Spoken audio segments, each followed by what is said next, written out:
Hello, everyone. I hope everyone's doing well. It's been a while. I've been super busy, school stuff, and then other miscellaneous things. I apologize, but I finally have some more time on my hands, and we finally have, well, not finally, but we do have a pretty significant severe weather event possible across the Ohio Valley. So I'm going to sort of go over the event today and why it's so significant, and then the potential, risks and the timing of such. So here's our current radar across the Ohio Valley. And we do have some sort of morning rain and convection across Ohio and sort of western PA. We do have some spotty convection across West Virginia, southern Indiana, southern Ohio, moving eastward. So this may impact storms later on, especially up north, north of Columbus, you know, toward the Pittsburgh region. We were originally thinking, well, models were originally thinking, I should say, that this morning rain we see in Ohio was going to be further south across sort of Lexington, Huntington around this time. And we were thinking maybe this could cause um, our afternoon, evening storms to be maybe not as severe or sort of sub-severe. Um, but the case is that most of this rain is up north, but we still do have some decent cloud cover in the area, and we can see that here. We do have some thinning across the sort of um, southern Ohio, tri-state region of West Virginia, Huntington, Charleston. Um, but yeah, most of the area is under some decent cloud cover, but the breaking and thinning of the cloud is going to help stabilize the atmosphere, help temperatures rise, and really just help fuel these storms for the evening, afternoon and evening. So yeah, this thinning, breaking the clouds, not too good in terms of the potentials for severe weather later. Um, Definitely a win for the severe weather and not for the models in this sort of scenario. But let's sort of look at other things here. There's other factors that go into it. So switch back over to our, um, sorry about that. Switch over back to our model data here, and I'm going to use the Euro ensemble. It takes a bunch of models, blends them together, and sort of takes that blended output and hits it on right here on the Euro ensemble. So I like to use this because it's just not one single model run, but you know it is a same day sort of event. So using short range models isn't a bad thing, but I like to use ensembles just to get a better idea of just what's going on. So here, 11 a.m. Tuesday, what's going on? At this point, we have a upper level trough here, bringing westerly flow across the Ohio Valley here. And this upper level trough is going to be what's going to be the sole cause of this severe weather event across the Ohio Valley. But one thing I just want to really mention in this map here, and I'm just going to keep it simple. We're just going to look at the wind speeds on the right here and the direction of the wind. That's keep it as simple as possible, easy to understand. So 11 a.m. Um, most severe weather won't be occurring at this time, so we're going to shoot this up to about 5 p.m. here. So across the Ohio Valley, we have sort of these westerly winds. Wow, that's a really bad arrow. Horrible arrow. But we have these westerly winds here across the Ohio Valley. And the wind speeds are roughly around 40 to sort of 50, 55 knots. So pretty impressive. 500 millibars is, roughly 3 kilometers up in the air. So these wind speeds up in the air are going to support established thunderstorms. They're going to support the updrafts on them, and they're going to continue to sort of fuel these thunderstorms and mostly produce the damaging wind threat. These types of wind speeds at this level, especially this time of year, mixed with the just the humidity and the rich moisture, you're gonna have, you know, you're gonna have damaging wind issues. That screams damaging wind issues. So, but there's different layers of our atmosphere, right? So, like this is near our 3 kilometer, give or take, range. 850 millibars, however, is our around 1 kilometer range in the atmosphere. So this is way closer to the surface. One thing I'd really like to point out here. So this is our green arrows are our 500 millibar winds. Remember, so these new arrows here are 850 millibar winds, and we can see our winds more out of the southwest, like this. But also look at this. Look at our wind speeds on near the surface. Now this is probably the most impressive part of the setup. Look at this. Look at the wind speeds near the surface here on the right hand side. 25 to pretty much 40 knots. And we can see look how different the wind direction is. So we have straight westerly winds at 500 millibar, but we have southwesterly winds. That interaction is going to sort of cause some type of turn. If you're having one line go this way, one line going this way, once they interact, they're going to sort of bend this way. And that causes, imagine this sort of causing some type of spin in a thunderstorm. So it's a good way. Hopefully this makes sense, but it's a good way to think about it. But mostly what I'm paying attention to is the wind direction with height and sort of wind speed here, um, which are both all impressive for this time of year.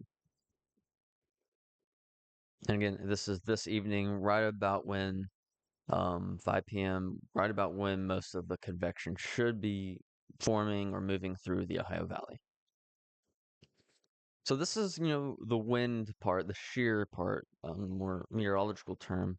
But let's look at sort of the thermodynamic part, the moisture, instability, the stuff that fuels these storms. Yeah, wind energy does fuel storms, but we need something from the surface to fuel, something, to cause these parcels to rise and cause sort of thunderstorms to even really begin to form. Um, so let's look at that. Let's look at our latest HRRR model 12Z. Let me get rid of all these lines. Let me switch over to our CAPE here. This is convective available potential energy, and this is essentially just what we use to measure how much energy is in the atmosphere and how much a parcel can have, like how much a parcel of air can the energy can sort of obtain. Um, so higher values often mean more energy and then more of these parcels to rise up. So the more energy these parcels have, the faster they rise up. Is essentially what I was trying to say. Sorry, but um, we can see here already. This is 9 a.m. It's 10:20 as I'm recording this. Let's move to about 11 a.m. here. We can see these reds here. These reds and sort of purples are about 3,000 joules per kilogram CAPE. So we have deep sort of CAPE along Kentucky, southern Indiana, down through the mid-south. Remember, those 850 millibar winds were sort of southwesterly. So all this energy, all this moisture is going to be evected or moving sort of northeast towards the Ohio Valley. So this is 11 a.m. and we can see this buildup of Cape sort of moving eastward. And by time when convection is really starting to bubble up across the Ohio Valley, it's dealing with near 2,000 joules per kilogram of energy across most of the Ohio Valley, central West Virginia, parts of central Kentucky. That number's sort of closer to the 3,000, 3,500 joules per kilogram number. But across sort of southern Ohio and much of West Virginia, that number's around 2,000, 2,500, and that's more than enough energy um, to fuel and to help keep storms sort of strong. And this sort of fizzles out as that main line pushes through, and then finally the cold front will push through by sort of tomorrow morning. But lots of Cape, lots of energy. And this is sort of surface based, so this is about 0 to 1 kilometer. So there's a lot of energy near the surface, but there's also energy in the mixed levels of our atmosphere between sort of your 3 to 6 kilometer, your 2 to 6 kilometer range. Um, and we'll sort of look at that real quick as well, briefly. But here's our mixed layer cape. This is also very important. So we'll go to 11 a.m. A lot of the area has over 1,000 joules. See on the right side, over 1,000 joules per kilogram. Most of the areas across southern Indiana, western Kentucky, pushing towards 2,500 to 3,000. Lots of energy in our mid atmosphere, mid parts of the atmosphere. So we move on to the afternoon, 2 p.m., 3 p.m. to 4 to 5 p.m. We can see a lot of our cape is concentrated by this point, sort of along the tri-state region up through central West Virginia, Morgantown, the mountains, down through most of Kentucky. I think this is going to be your main, as our convection is sort of building up through here, in which we'll view the radar soon. Our convection is, building up through near the Columbus, but it has all this, untouched energy up through here. Um, so it's an interesting situation. We're going to see how this evolves in the afternoon. But I can really see sort of southern Ohio, much of West Virginia, much of sort of central eastern Kentucky having potential for some nice damaging winds, maybe even a quick spin up or two in some of these storms. So it's possible. So we've looked at our surface base cape. We've looked at our levels in our atmosphere. Um, we've looked at that cape. So let's look at our radar. Let's look at what our radar could look like throughout the day, throughout the afternoon. One thing I like to do is I like to compare um, model runs with current radar observations because that just lets me know how good a model run is doing. So here's our HRRR 11 a.m. It's around 10:30. So this is 10 a.m., 11 a.m. So generally speaking, the same type of look here. And if we look at our radar, um, it's not doing terrible. It's not doing terrible. Maybe overdoing some of the convection overall. Um, but not doing terrible. So it passes sort of the test of just the observation test, if you want to call it that. But I like to know that my models are if they have a good handle of what's going on. I like to know that. So 11 a.m., 12 p.m., and we can already see convection really starting to really starting to fire up according to the HRRR. Like I said, not all model runs are perfect, so they're going to be missing stuff. They're going to be wrong a lot of the times. So take this with a grain of salt. But by 1 p.m., we already should have more convection building up around the Cincinnati region.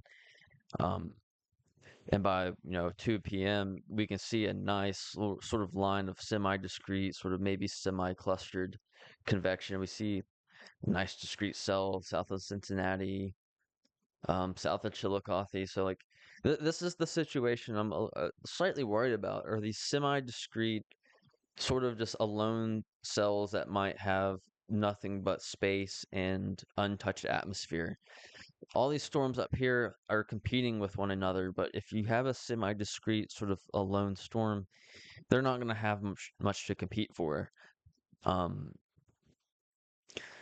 but again, one model run, and we can see this line um, really start to line up, become more linear by evening 4 to 5 p.m., and then this goes into sort of the West Virginia, tri-state, Lexington region. Pretty impressive, you know, re reflectivity values here. I mean, we're looking at like deep purples here. I mean, obviously grain of salt, but in general, we see a linear type of line move through the area by 5 to 6, 7 p.m. and easily could bring 70 to 75-mile-per-hour wind gusts across the area. So, I don't like this. I don't like this look of the semi-discrete cells. But let's look at upper air soundings. Let's look at what's maybe causing this. Um, Give me 1 second here. Okay, sorry about that. Um, but we can request a sounding here, and this will tell us more about what's going on in the atmosphere, more information. And this is around the Huntington, sort of Charleston region. We see plenty of Cape. We have around 2,000 surface base Cape, excuse me, around 1,500 mixed layer Cape. Um, that is um, also plentiful. And then our 500 millibar, we can see sort of the wind speeds, 500 millibars, which is around 5 kilometers, sort of coming more from the westerly, and we can see our 850 millibars near 1 kilometer more southwesterly. So we can see where our wind speeds are coming from. Um, we can see this sort of dashed line in between our red line here, which is our temperature line. This is a good way of seeing how much moisture or instability, I should say, that we have um, in the atmosphere. And the gap in between this red solid line and this dashed line is the amount of sort of instability we have at that layer of the atmosphere. So we can imagine so the 500 millibar level or 5 kilometer region. I may have said 3 kilometer earlier in the video. Um, if I did, that was by mistake. 5 kilometer, excuse me.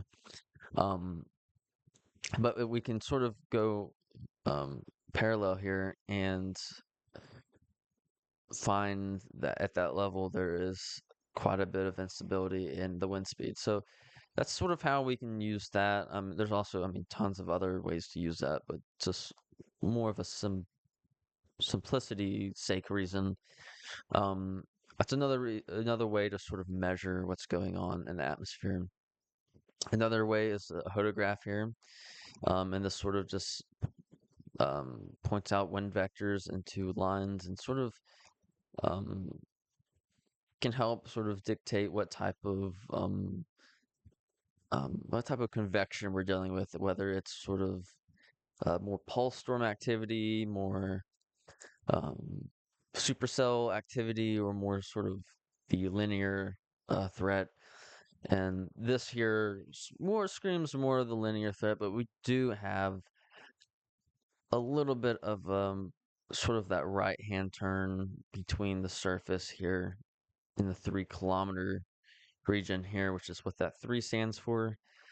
And when we do have a little bit of, I mean, when we do have a right hand turn like this, that is a good indication of maybe some potential spin ups within convection thunderstorms, but this isn't significant enough. This is really sort of linear and elongated more than anything. Um, and we can see that by a lot of these wind speeds in the wind direction, kind of, well, I should say wind direction staying the same for the most part. So pretty, it's pretty difficult to understand, but it's a nice tool to have. But sounding wise, the sounding does sort of definitely promote severe weather and sort of reinforces what I have talked about at the 500 millibar and 850 millibar region in our atmosphere and sort of the instability of such. Let's look at another model run. I like the R FS version 2 quite a bit. So let's look at this. 10 a.m. It's doing a pretty good job with this morning convection and sort of that's convection across southern Indiana. Doesn't really have this convection across West Virginia, but it's doing a good job with the convection and stuff across the deeper into the Ohio Valley. So not terrible. Could be better, but as we move on throughout the afternoon, we can see by 12, 1 o'clock, um, a lot more sort of thunderstorms start to develop around Cincinnati, Louisville, Columbus, and these thunderstorms will start to move east, southeastward, and by 4 or 5 p.m., we can see these sort of clusters of storms across the Ohio Valley and moving through the evening.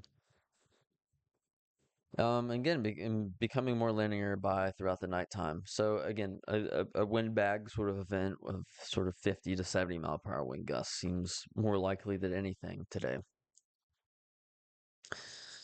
And I'm sure we can see this again if we take, I don't know if I don't know if the sounding was going to be available.